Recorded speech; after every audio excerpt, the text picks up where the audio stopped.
Hey friends. Last day, last morning, we are on our way here in just about an hour and a half. And what is coming through is something that I'm actually quite familiar with, because I spoke a few weeks ago when I got sick. I had a fever for about a day or so, and then like 4 weeks later I got COVID, which is pretty rare that I get ill twice in a row like that. And I talked about illness being a kind of threshold, in that in my experience, my life feels like it sort of has these chapters, and the chapters are divided by threshold experiences where something changes. And illness is often a threshold, but so is vacation. So is a break from the routine that takes us completely outside our normal MO. And then, of course, at some point we come back. And in this case, we've had about 4 days here. We got here on Tuesday, it's Friday. Oh, we got here on Monday. We got here late Monday, and it's Friday now. So a good 4 days. And this morning, just this morning, as I was waking up, lying in bed in a hotel, hearing Annalise start to wake up, hearing my daughter kind of start to go through her morning vocalizations and stretches that she does. I know them well because I hear them on the monitor every morning.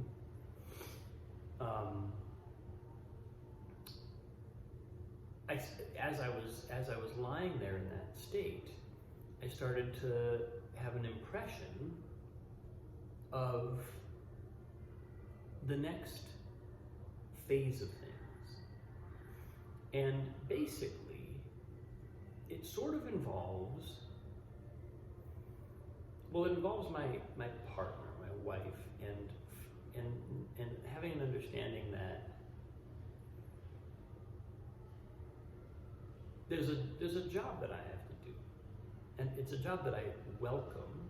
It's a job that I am thoroughly, enthusiastically on board for. But it's also a job. It is work that has to be done to take a certain kind of pressure off of her. And I think there are a couple of different ways that needs to manifest. It's partly a professional issue, it's partly a financial issue, it's partly a personal and a kind of energetic issue. And I think in many ways the energetic level is the primary level. That's the level on which, it's easy to think that it's easy to look at the circumstances and think that a change in circumstances is going to fix something, is going to create a change in our level of stress, our perceived level of how much we're carrying. But my experience is that that's not really true. More often than not, a change in our circumstances might have a temporary sense of changing that overall level of energetic lift, but it's almost always temporary, and it's almost, it's generally far shorter, far less relief than we would have thought the circumstances would provide. So, and this is kind of in alignment with what I hear people like Sadhguru saying when he talks about, if you get your body under your control, 15 to 20% of your life is under your control. If you get your mind under control, 30 to 40% of your life comes under your control. If you get your energy, the underlying energy a sudden 95 to 98% of your life comes under your control. So if we want to know what to invest towards, like where to direct our focus, what we would do well to focus on as the area to make a shift, energy is where it's at. Energy is where it's at. And I know this from my own practice. I know this from my own, I have a Qigong practice, which is literally an energy work. Qigong means energy, Qi, work, Gong. Qigong means energy work. When I do my Qigong practice, especially when I do it, because I do it pretty frequently, not completely regularly, but I'm kind of working towards that. But even if I do one deep session, the fundamental nature of life changes for a while.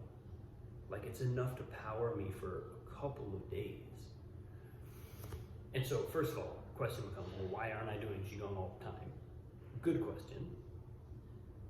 And second of all, what's changing? What's really happening when we do an energetic practice that affects truly the kind of foundational energy that sustains, supports, generates, manifests our life? I mean, I don't know that that's a question that has an answer, or the answer is so obvious that it's implied by the question, but the fact is, all of it affirms that that's the place to put our focus. If I go to the level of energy and try to affect that in myself, in my wife, in my daughter, then everything else is affected positively by that change. Even if the change in energy is small, even if the work feels like, because that's the thing about Qigong sometimes. You do a Qigong practice session, you can't really tell what has moved. I mean, I usually can, but even on days when I can't, even on days when it just feels like a slog and I do the practice and I feel like, oh, I didn't really get that deep today, 6 hours later, I'll be like, why do my legs feel so good? Why do I feel so light? Why does my mind feel more clear than usual? And I'm always like, boing, oh right. Because I did my energy practice today. I did my Qigong. So, as I come to the end of this vacation, you know, what I almost always find, and I spoke about this when I was getting over COVID 3-4 weeks ago, there's a moment towards the end where there's a burst of inspiration. It's like the door opens, and the intuition opens, and I get a download.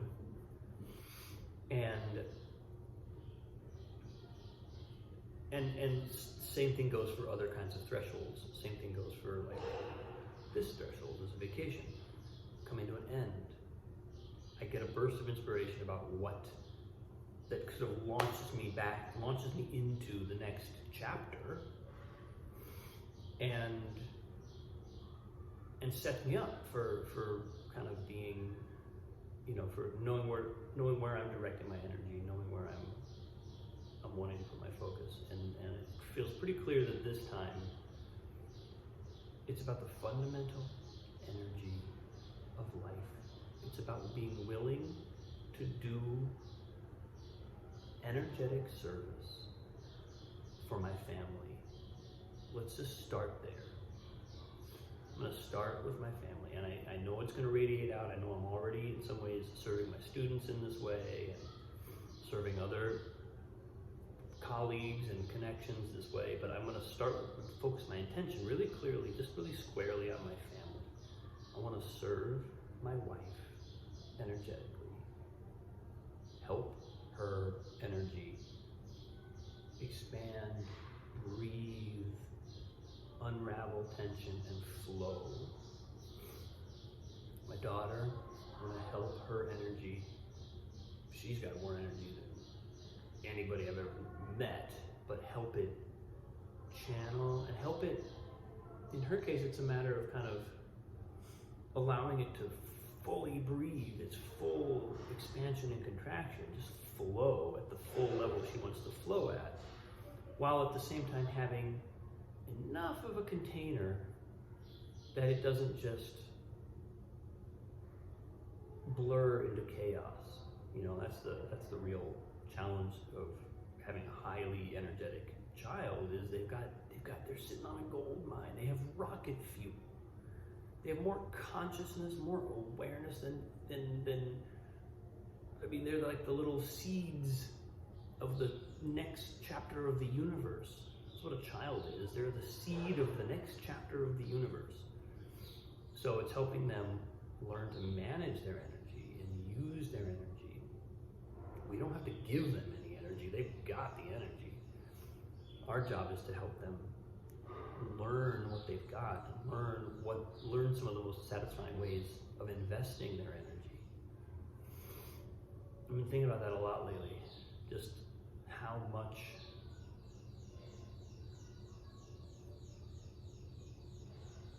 much we realize, how much is happening at this early point in life in terms of learning how energy is effectively invested, and learning what kinds of investments really pay off. Learning just the habits of mind and body and spirit and focus and attention that create satisfying and effective use of our energy, so that by the time they get older, and that stuff sort of is, it in some ways matters more that as you get older. In some ways, your those underlying habits, it's like they're bearing fruit, right? At this point, everything's a little seed or a seedling, but by the time that they're a teenager, those things are saplings or, teenage trees. So let's shape those habits now. Let's grow those seedlings now. So anyway, I've just been reflecting on that a lot, and I'm kind of trying to culminate or consolidate what's been coming through over the course of this beautiful time. And I really think it's about energetic service, cultivating energy in a positive way in myself and in my family. Knowing that if I'm doing that well, then my intention will have plenty of room to expand beyond that. So that's where I'm at, folks. That's what Tucson, Arizona has given me this year. Thanks for watching. I appreciate you. Have a great day. See you soon.